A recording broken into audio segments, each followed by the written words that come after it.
misericordia, che stringi in un unico abbraccio tutte le anime redente dal sangue del tuo Figlio, noi ci presentiamo davanti a te con la mestizia e il dolore per il distacco dai nostri cari defunti, ma con la fede e la speranza che il tuo Spirito ha acceso nei nostri cuori.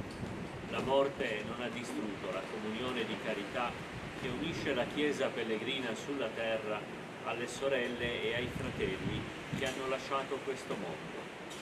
Accogli, o Signore, le preghiere e le opere che umilmente ti offriamo, perché le loro anime contemplino la gloria del tuo volto. Fa che quando giungerà la nostra ora possiamo allietarci della tua dolce presenza nell'assemblea degli angeli e dei santi e rendere grazie a te, termine ultimo di ogni umana attesa. Per Cristo nostro Signore. Amen. Ravviva in noi, o Padre, nel segno di quest'acqua benedetta, il ricordo del battesimo che ci ha fatto tuoi figli ed eredi della gloria futura.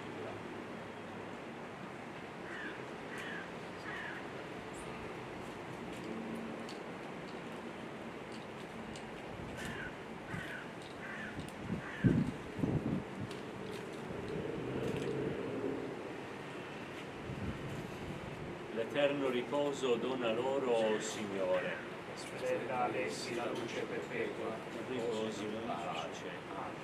Le loro anime e le anime di tutti i fedeli defunti, per la misericordia di Dio, riposino in pace. Amen.